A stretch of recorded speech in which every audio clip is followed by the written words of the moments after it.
Okay, so we have game 3 up here, and we have Skulk from Nocturne.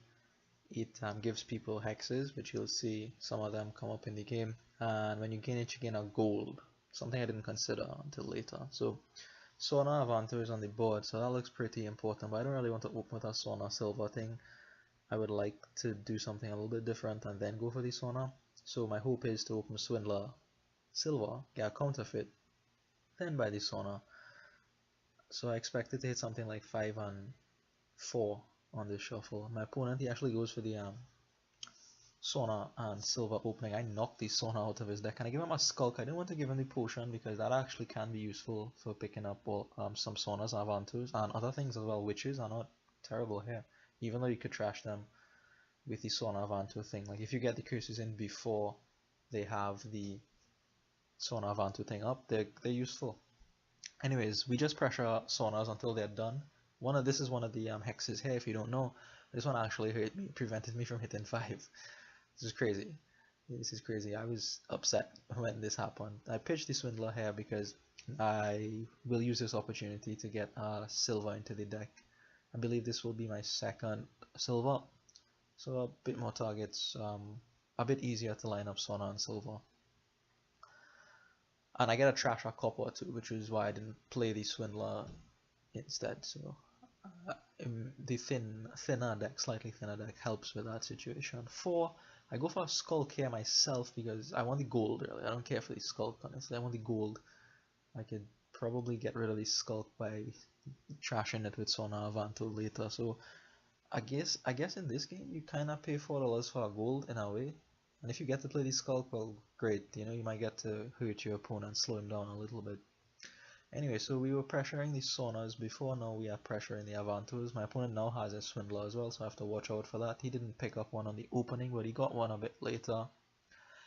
I don't have guts here to play this Avanto, so we'll just play it safe. Take the 5 money and pick up the last Avanto. So I have 2 Saunas, as does my opponent, because I swindled one. Swindle Skulk into Skulk here, maybe? Is the question. Potion is the other consideration, right? But I still don't want to give him a university. Because I still think Witch is decent. Like, gaining Merchant Guild is brilliant. He also doesn't have a counterfeit yet. So, that's also something I have to keep in mind. He doesn't plan on trashing his coppers, it seems, so I'm okay with that. Anyway, so he goes for the Merchant Guild here, which really seems like the thing to do. Just stack up a bunch of coin tokens and go after the provinces once you have your Sona Avanto thing running nice and easy. But on 5 here, I go for the potion. Very late, turn 10. Extremely late for a potion, but I think I have time. The deck could probably almost draw itself. I have 2 Sonas, 2 Avantos. My opponent has 2 Sonas, 3 Avantos. So he did win that split, but that's okay. I might hit one of the Avantos out here with the Swindler. That's another reason why I didn't want to give him the university, because if you have a lot of actions, you could play university, then play the Avanto, and not have to rely on the Sona to continue the chain or to continue your turn, really. So, 12 here and 2 buys. I'm going to pick up a couple merchant guilds right now. I thought about a couple merchant guilds, but then I go for the Witch. Yeah, so the nature of Sona Avanto decks is that, okay, you get thin with them, but then you start to put other cards into your deck, like guilds, hair, goals, witches, and then they get a bit more difficult to line up, the Sona and the Avanto. So what I'm hoping to do here, this was a misclick, I should have trashed a copper here with the Sona. What I'm hoping to do here is have a couple universities floating around so that I don't have to rely entirely Sona Avanto. I could get University Avanto and be fine, and also I can support touch more actions like the Witch and maybe more merchant guilds. Anyways, my opponent starts in on the provinces, and starting in on the provinces on a Swindler game is a decent option, honestly, because Swindler might hit the province and truncate the game rather suddenly, so you kinda always want to stay ahead as best as possible. I know it's very early and still 7 provinces are left, but you don't want to fall too far behind and then have swindlers just come out and make the game suddenly end on you. Anyways, so here, counterfeiting the potion just to get it out of the deck. I also have the option of picking up a couple universities if I want, but I don't. just gonna pick up a third uni and another province. 3 unis are a lot of unis, but it's fine. It's fine. I have witches I can gain to help draw, so that should be okay. I knocked one of my opponent's merchant guild out of his deck, so yeah, he replaced it. I gave him a duchy with that one there. I considered giving him Counting House. He gave me a Counting House when he hit my counterfeit instead of a duchy. Maybe that's the right thing to do, not entirely certain. But I gave him the duchy because I hit his one a bit earlier into the game. He hit my counterfeit a bit later, so maybe he didn't want to give me the points advantage there. So another province for me, Skulk for my opponent, and very soon I'm gonna start gaining skulks with these universities. I didn't gain anything there because I wanted to try to preserve some kind of, high-ish probability that the Sonas and the Avantos would find each other. So I didn't want to, put another card that would just go in between the two of them. But again, the Skulk here because I just want the gold and also trigger the shuffle by that point, so we should be okay.